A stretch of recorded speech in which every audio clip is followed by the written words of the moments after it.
Hello, everyone, and welcome to our session, How to Global Up Your Education Institution. Over the past 2 years, the use of technology and online learning for education at all levels has really accelerated for those of us who were prepared or also in the process of planning. Today, you'll hear from 3 institutions, AFS Intercultural, Massey University, and Education New Zealand, on how we met the pandemic's challenge and how we are continuing to internationalize and global up in this uncertain and emerging future. My name is Linda Stewart, and I am the Director of Global Education Innovation at AFS International. I'm joined by my colleague, Mary Camp, Business Development Manager at Education New Zealand, and Andrea Flavel, Director of Professional and Continuing Education at Massey University. The ever-changing and interconnected world requires new global skills. International education and exchange are forever changed. Virtual learning is now part of the new normal. As government, higher ed, and nonprofit agencies, we would like to share with you today our approach to internationalization and globaling up. A bit about AFS. For as long as AFS has existed, we have been proud to provide intercultural learning opportunities to people to develop the knowledge, the skills needed to create a more just and peaceful world. Over 100 years later, we are as relevant as ever, and our mission is as strong as ever. Peace is the way, the only way. AFS has 3 impact goals.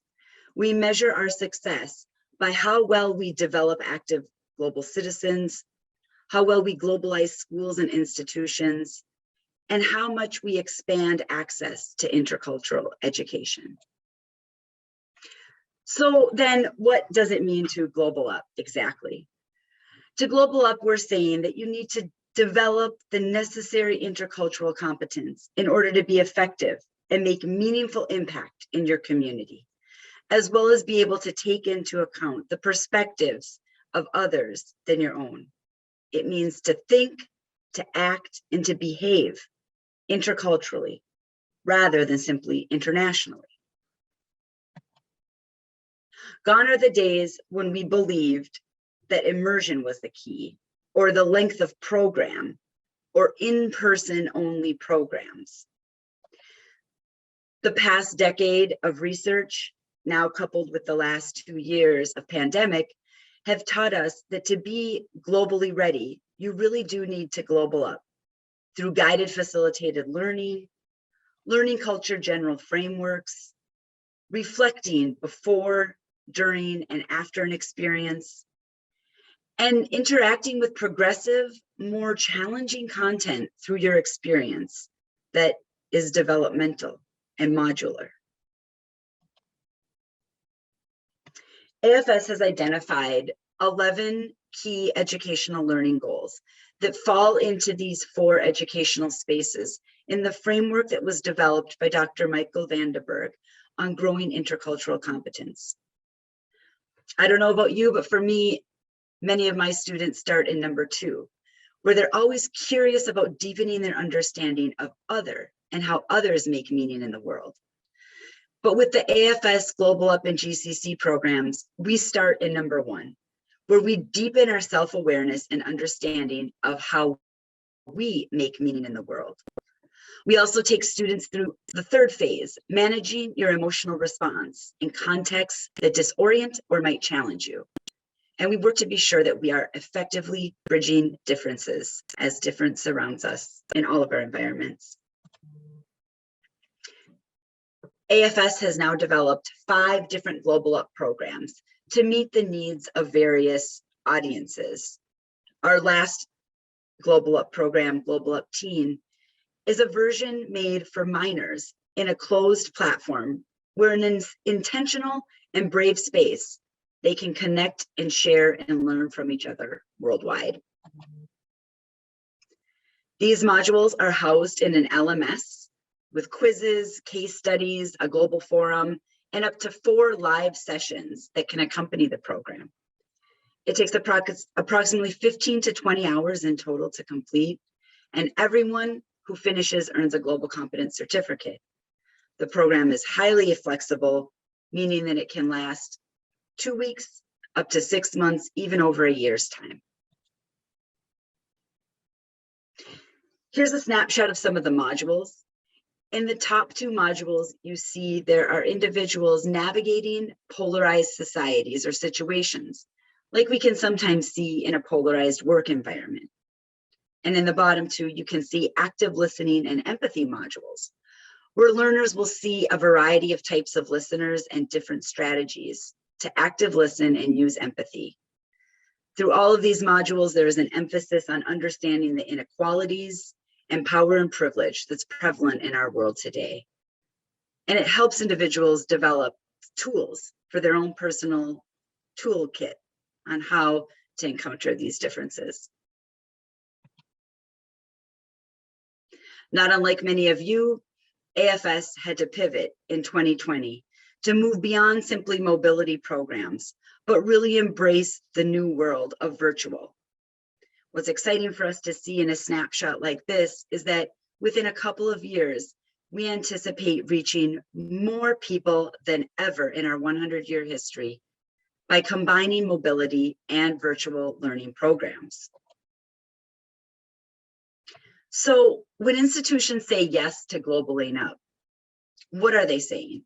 They're saying yes to something that is easy to use, something that is scalable, research-based, field-tested, has global cohorts, is facilitated by cultural mentors, is innovative, customizable, and affordable.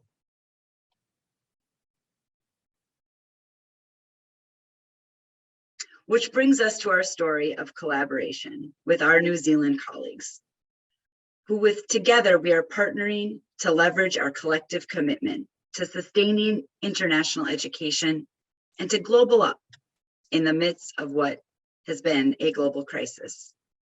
Just our last year of partnership together led to over 1,000 participants taking part in the Global Competence Certificate. With that, I would like to turn it over to my colleague, Mary, for her remarks. Thank you so much, Linda, for that introduction. My name is Mary Camp. I am with Education New Zealand, the government agency for international education in New Zealand. So we are a government agency. We are not an education provider. We don't enroll any students.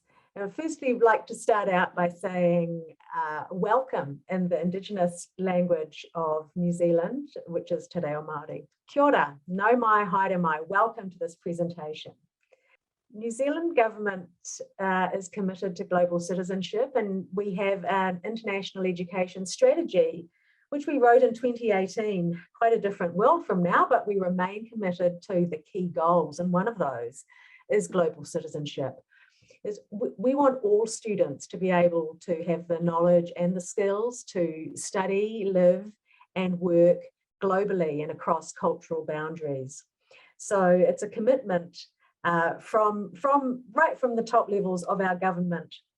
And we have a range of programs and initiatives to deliver on that. Many of you will know, of course, that global competence is now being measured as part of the OECD PISA assessment program. And the reasons for it being so important, I think, are on display in our world right now. You only need to look around. Global competence is the capacity to examine local, global, and intercultural issues, and to understand and appreciate the perspectives and worldviews of others, and to be able to engage in open, appropriate, and effective interactions with people from different cultures. And that's a vision that all of our organisations in this presentation today share. So that's fine, we are committed to it, we're motivated to do it. And then, of course, we hit a road bump. COVID came along, and The pandemic meant that we had to do things differently. In New Zealand, our borders closed in March 2020, and I'm really happy to say that the border is now gradually reopening in stages this year. But going back to 2020, we were asking ourselves, how can we ensure that New Zealand students still have the opportunity to connect with students from other countries without mobility? And how could we as a government agency stay connected to our strategic partners across the world when we can't offer them the opportunity to come and be here with us?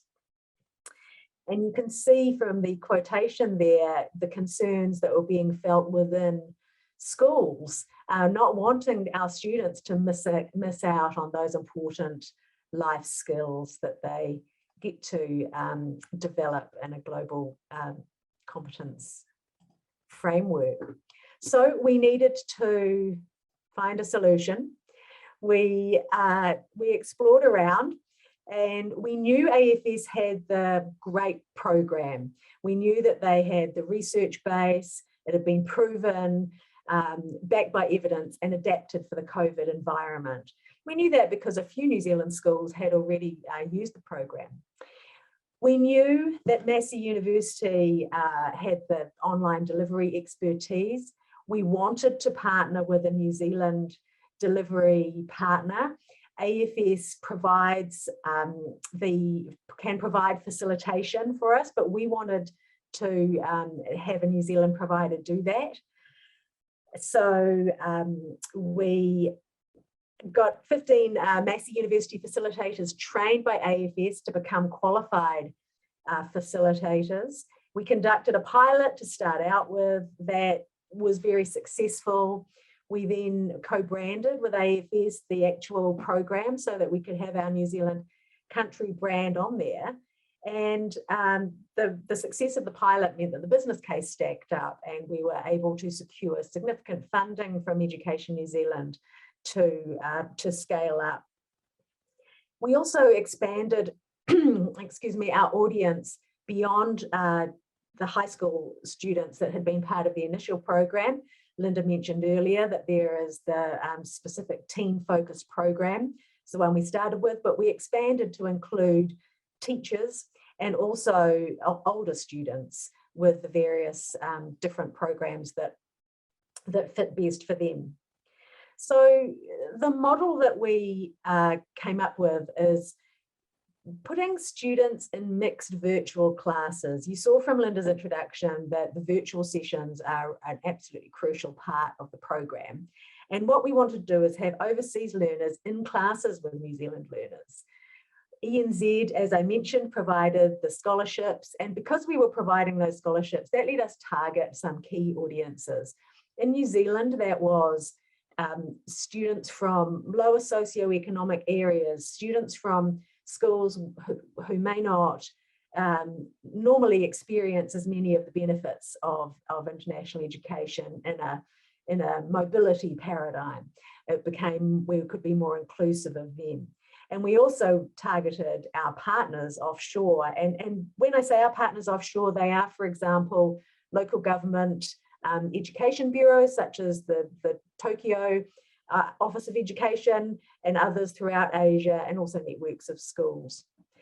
And you can read that quotation yourself there from our regional director in Asia. It was a way to also keep our partners engaged with us. So we could make new relationships and continue to nurture the relationships that we already had, even though we couldn't offer a mobility experience at that time. And the benefits of having mixed classes we have seen are having a richer cultural experience for all of the participants. I mean, you're learning intercultural competence and intercultural communication skills, and you're actually doing that in a forum with cultural others. It leads to practical teaching opportunities and a great amount of growth for our participants, learning about each other's each other's cultures while in class together.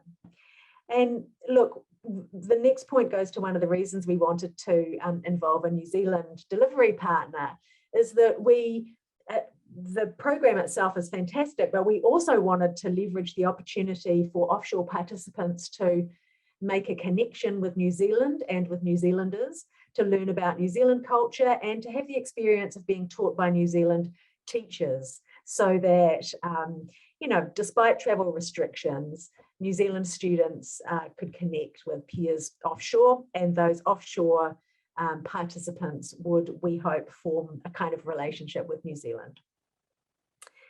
Was one of our students from Vietnam reflecting there in that quotation about the usefulness. But, you know, shout out to a number of the participants who are English second language speakers, because not only were they improving their, you know, global competence, they were also really improving their English language abilities by being in mixed classes with English language speakers. So a few numbers here for you. This was correct at the time of printing, closer to 1,000 now, but you can see there the kind of the split of offshore and within New Zealand participants.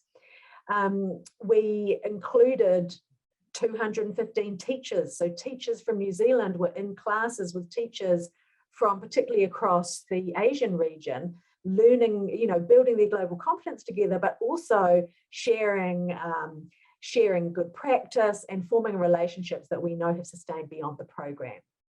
And as I mentioned earlier, we were able to target students in lower socioeconomic areas, and we're going to be even more targeted on that this year, because as I've noted there, we're planning to continue.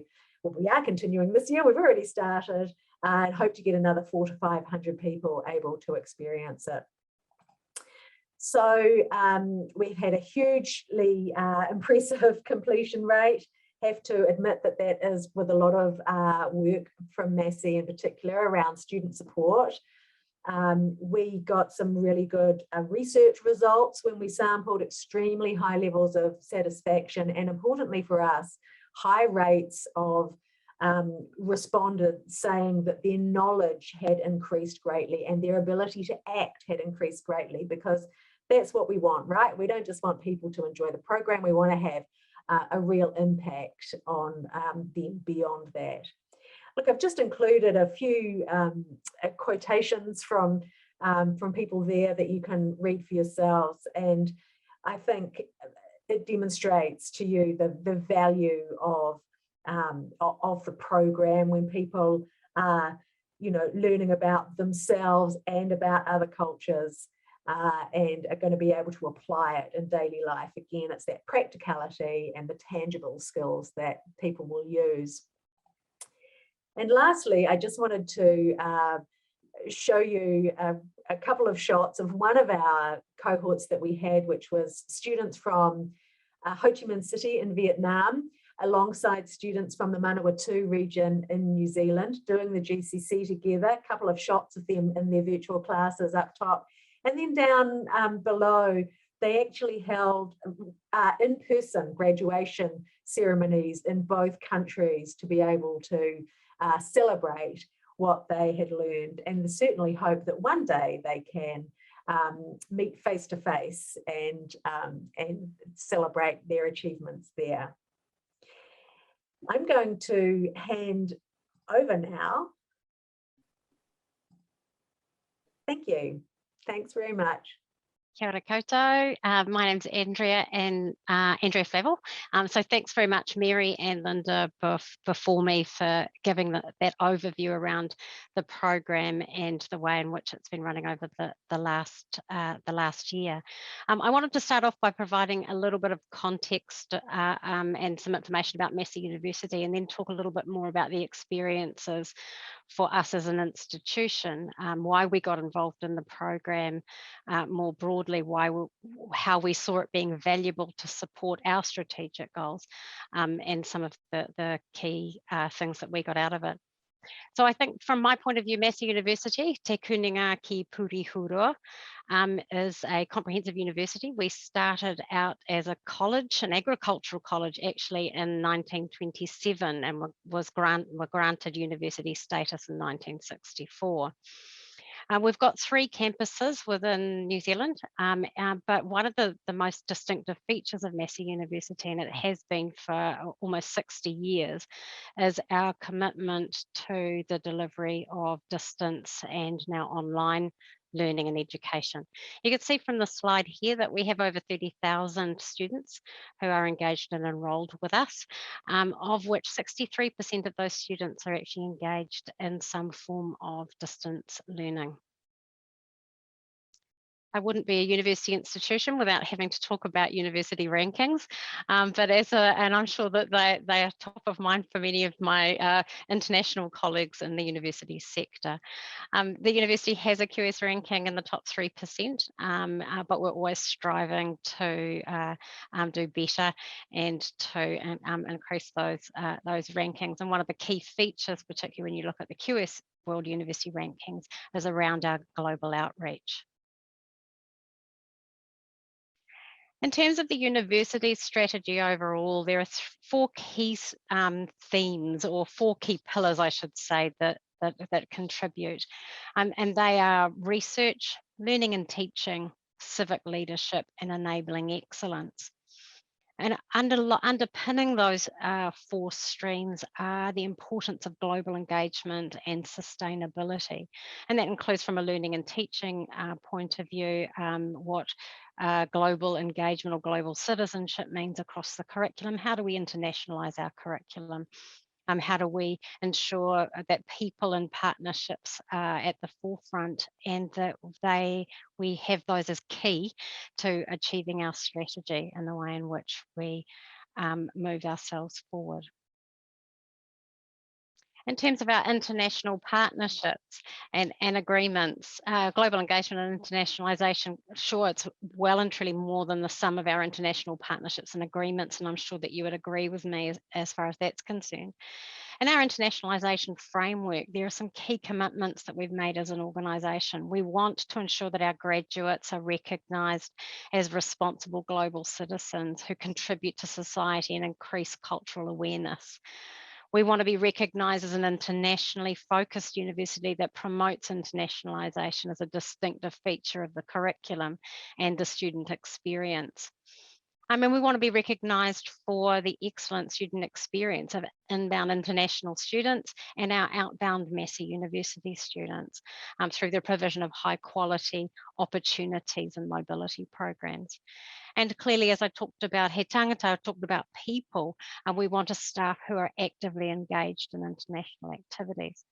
So in this interesting time that we're all living in, what does all of this mean in the face of this global pandemic, and a time that's incredibly challenging for international education? As an institution, we were fortunate, given our long history of distance and online education, that in February 2020, when the rubber hit the road, we were able to move our delivery of all of our courses online, leveraging our online teaching expertise. We wanted to make sure, though, that we were ensuring the best possible learning experience for our students around the world, and the quality of education and the quality of the learning experiences that we provided had to be rich, it had to be authentic, and it had to be meaningful. We also wanted to make sure that in this challenging time that we were supporting our local communities, engaging with local communities and with our international partners and our industry partners within Aotearoa New Zealand, as well as around the world. And recognise, I think, as Mary reflected earlier, that we had to actively seek opportunities to achieve global engagement objectives, but in a different way. We had to think differently about the way in which we might do that. And one of our global engagement objectives is around incentivising and encouraging global citizenship by providing students with opportunities to become interculturally competent and globally engaged. And often when we think about that in terms of mobility programs, student study abroad, student exchange, where people are actually moving across the world. And of course, in this current environment, that hasn't been possible, certainly for the last 2 years. So how do we go about doing that and achieving all of these key things that we set ourselves as an institution? What we were able to do, of course, is actually by partnering and being invited to partner with Education New Zealand and AFS, was we were able to use the Global Competence Certificate as just one mechanism for us to achieve part of the goals that we had set ourselves. So each of the learning experiences for the different groups within the Global Competence Certificate had slightly differing needs, and we were able to cater for those by the AFS Global Up program that was appropriate for that group, and also a slightly different group than you might think of. So definitely high school students and our student ambassadors, educators and teachers, so teachers from high schools, but educators, those who are involved in education administration and management and international education as well. There are two groups that I just wanted to quickly mention. I talked about university mobility for mobility students. We wanted to be able to provide our mobility students, many of whom had already committed and intended to travel on exchange or short or long-term study abroad, with the opportunity to participate in the Global Competence Certificate.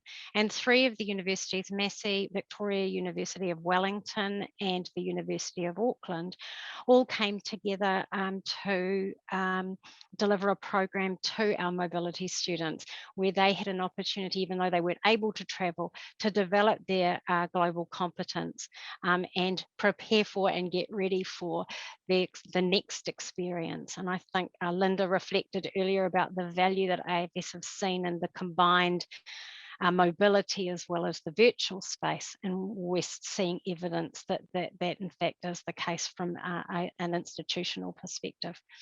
I think one of the surprises but delights from our perspective too has been the huge commitment from our Office of Global Engagement and our university academic staff and facilitators. The Office of Global Engagement actually thought, well, from a global engagement perspective, perhaps this Global Competence Certificate course should be something that we should do ourselves. And initially, I think they thought, well, we're in global and international education all of the time. This is what we do. We're professionals in this area. I wonder how much we're going to be going to learn. The feedback from that team was hugely positive, and not only around what it is that they learned and the ability to become a little more self-aware, but as a team of educators or educational administrators working in international education, how much they learnt about each other, the different perspectives that they had from within their team. And I think that was, for me, a clear highlight. And something that I would encourage people to do. So from our perspective as an institution, and this is Abdul, one of our facilitators, of which there are 15, and unfortunately I couldn't do a gallery of them all, but they're an incredible bunch of people. So from an institutional perspective, this has been a hugely successful collaboration and continues to be. AFS, ENZ and Massey, one of the key things about this partnership was the alignment of our strategy and commitment to global competence and citizenship. We're aligned institutions in that way, and it made the partnership incredibly successful and incredibly enjoyable from our point of view. We had combined and complementary strengths that we were able to leverage. We collectively were able to strengthen our relationships with our communities of learners, partners, staff in Aotearoa, New Zealand, but also around the world. And whilst Mary and I are here in New Zealand, Linda isn't, and even some of those exciting things, us being able to connect also has been incredibly enjoyable. We've had an enthusiastic academic staff who were willing to learn and train as facilitators and believe passionately in what we're doing, and are constantly amazed and delighted by the feedback that we have from the Global Competence Certificate participants. A commitment and support from educational colleagues, but also we have an ongoing commitment to providing as an institution that combination of opportunities for mobility and virtual experiences. So even though this may have been something that arose from a challenge, it is something that we see has been a huge opportunity for us and something that we're definitely committed to taking forward. I think in terms of my final remarks, I just wanted to put up this slide. This is a slide of one of our facilitators with a small group of students, 2 of whom are from New Zealand, 2 from India. One of the things I think that may not be represented is the fun and joy. Through uncertainty and a worldwide crisis, we've been engaged in a project that is indeed joyous.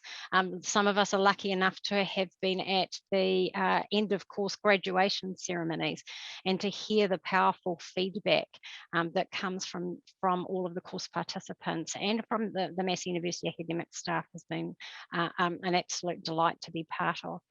So a huge thanks to all of the people who've participated in this program and to our partners for the amazing experiences that we have had and for the grace and the opportunities to engage fully.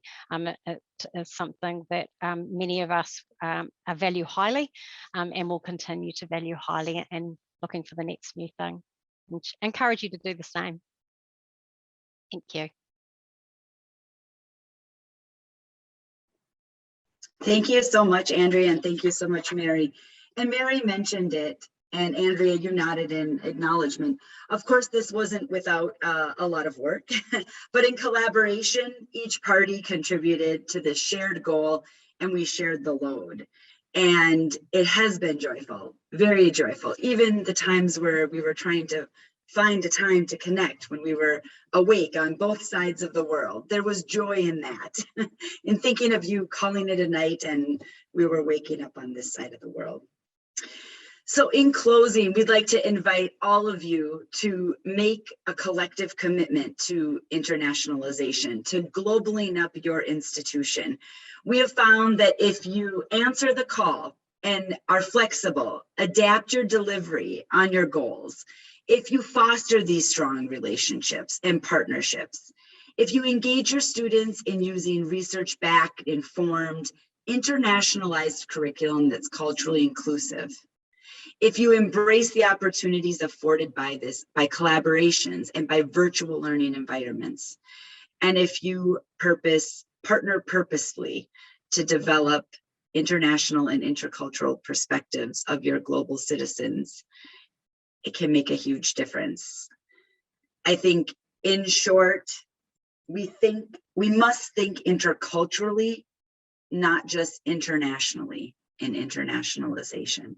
And we need to be considering all of our students and our faculty and our staff beyond just the mobile view.